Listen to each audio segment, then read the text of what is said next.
Welcome to the second video in the oral presentations in the online classroom video series. In this video, I'm going to take you through a Blackboard sample course and show you how you can organize your online course to accommodate an oral presentation assignment. So first thing, let's take a look at the left-hand menu. As I've previously mentioned in other training videos, the left-hand menu can easily be subdivided using dividers, and I have divided my menu into four main sections. Course links to important documents at the top, course materials, course tools, and resources. So the course materials section you see here, I have my primary lesson units content area. I have an oral presentation content area. I have a section for practice quizzes and section for exams. So you might have different configuration in your course materials section, but this is mine and this is what works well for me in my class. So what I have done is I have created a content area separately for my oral presentation, and the idea is that I want students to access this readily. So if some of you might have a writing assignment content area on your left-hand menu, in this case, in this class, my oral presentation is my major assignment. So I have a content area devoted exclusively to it.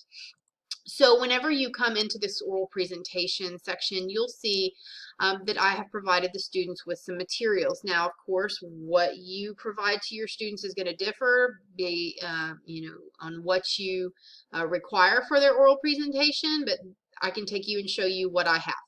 So first and foremost, I have the oral presentation assignment instructions, and I was just noticing that, usually you can attach the PDF of the instructions to the assignment Dropbox. This is the actual assignment where the students will submit, and I could edit this and attach the PDF document here. That is certainly an option. I just chose to create it as a standalone document at the very top so the students access that first. So when they click on this, now this document containing instructions has been added as a PDF file, and as I've mentioned previously, you don't want to add Word documents to Blackboard. You only want to add PDF files. So this is actually a PDF file containing instructions on what they need to do for their oral presentation assignment, but I very well could have placed a web link to a soft chalk lesson that also has the instructions for my oral presentation. So those are just two different options there for you.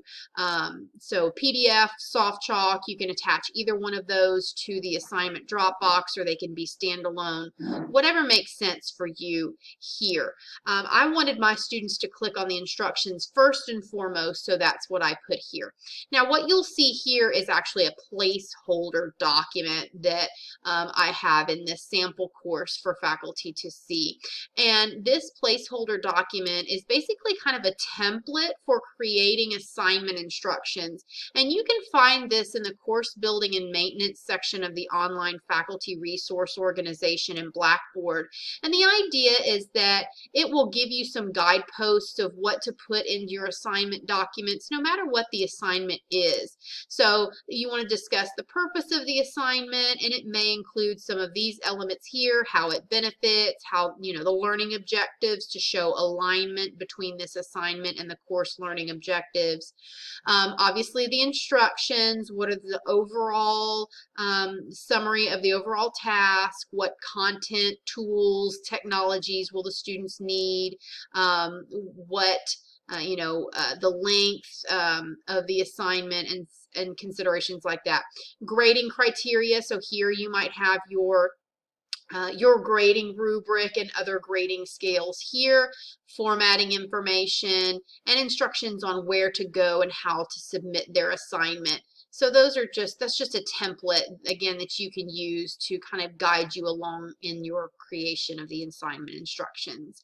So that is my document containing the instructions. Now the second document you'll see is the creating, uploading, and sharing your video to Google Drive or YouTube. Now this is the actual document that we have provided to you that you can provide directly to your students, and it contains two sets of instructions. Now this is only going to be useful for you if this suits your assignment type. If you're having a live synchronous collaborate session, this is not going to be useful to them. You need to provide them with the instructions on how to join a session in Collaborate, and we do have those documents in the Blackboard Collaborate session of the Online Faculty Resource Organization. So here, basically, it's taking them through the process of either sharing their document or their video file, in this case, to a Google Drive. So first thing, it has them create a Google account and then upload their video file to the Google Drive, obtain the link for the video that they've uploaded to the Google Drive, and sharing that to the assignment in your Blackboard course. The other option it provides to them is obviously to upload to YouTube. So they still need a Google account to access that, but it takes them through step by step how to upload the video, how to obtain the link for the video, and how to share it to your Blackboard assignment. So again, this is a ready-to-go document that you can share with your students. And then, of course, if you're having your students use Screencast-O-Matic, we have another set of instructions for Screencast-O-Matic. Again, if you go to the Instructional Technologies section of the Online Faculty Resource Organization, you can find information on Screencast-O-Matic there. So we have done a fair amount of the work for you with regards to those technologies. And then, of course, as I mentioned earlier, very next thing you see here is the oral presentation assignment submission area. So I make sure it's very clear to the students that they need to submit it here, and that they must follow the process that's found in this document in order to submit. What I don't want them doing is submitting the MP4 file directly to Blackboard. And again, all of these penalties and all of these caveats and warnings are provided in my very detailed syllabus, and the requirements and the criteria are listed there. So make sure that your documentation is thorough.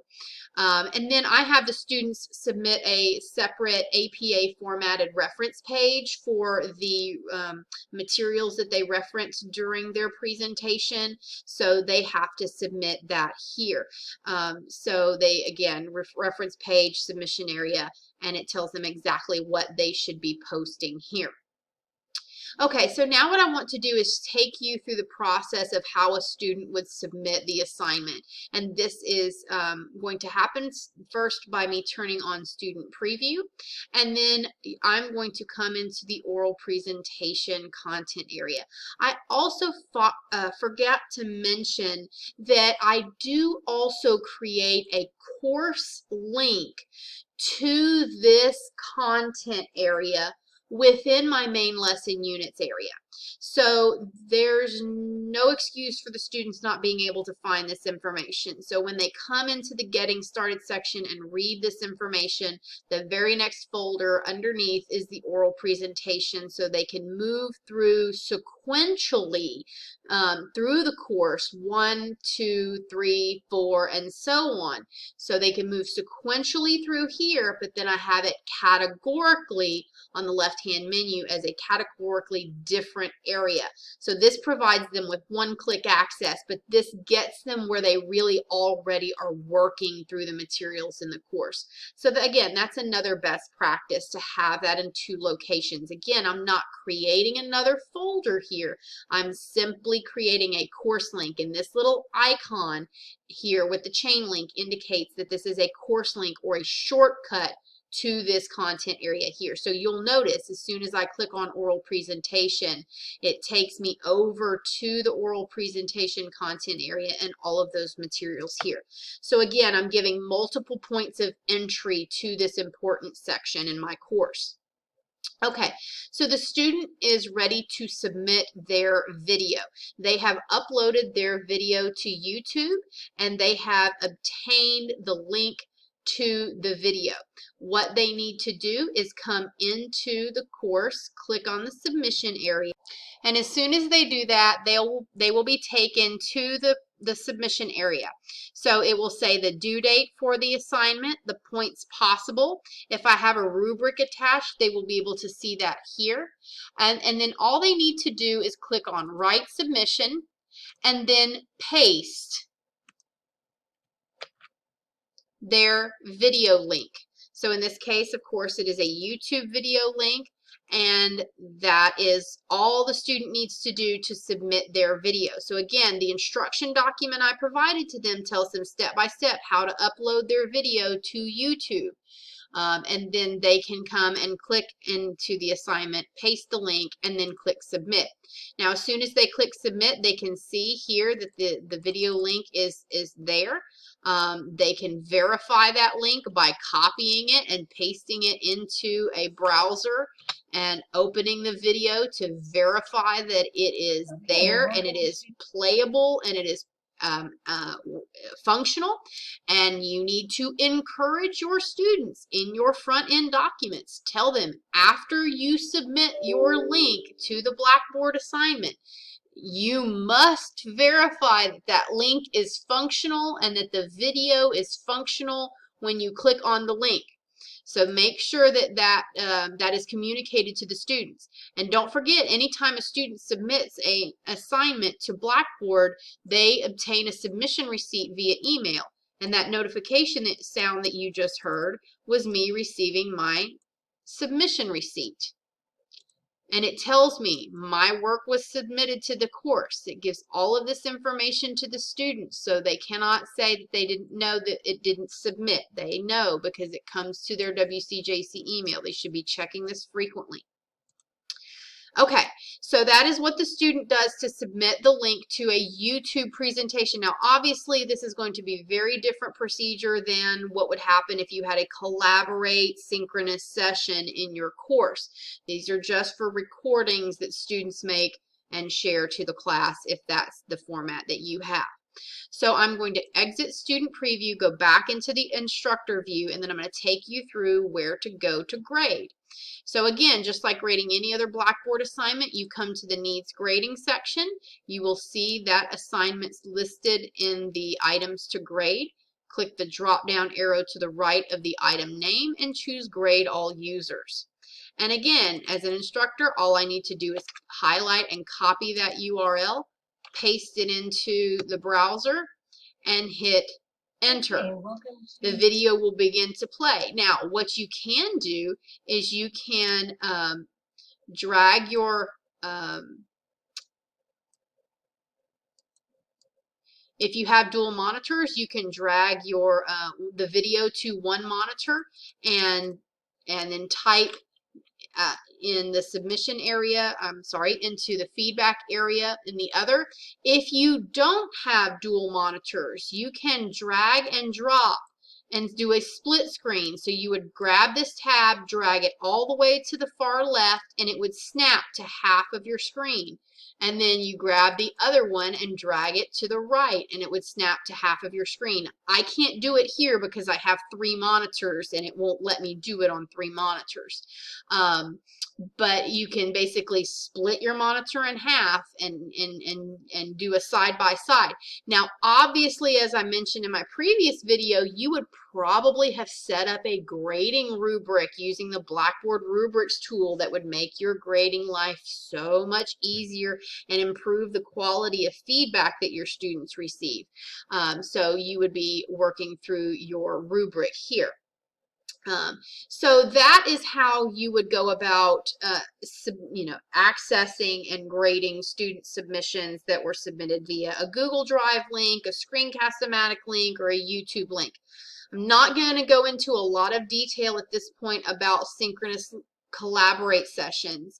If you need assistance with creating synchronous collaborate sessions for oral presentations in your online class, please reach out to a member of the distance education department. Don't forget, you can always submit a DE faculty support request form, and the appropriate member of the DE team will be in contact with you, and we can set up one-on-one collaborate meetings with you to help you work out the logistics of such an assignment if needed.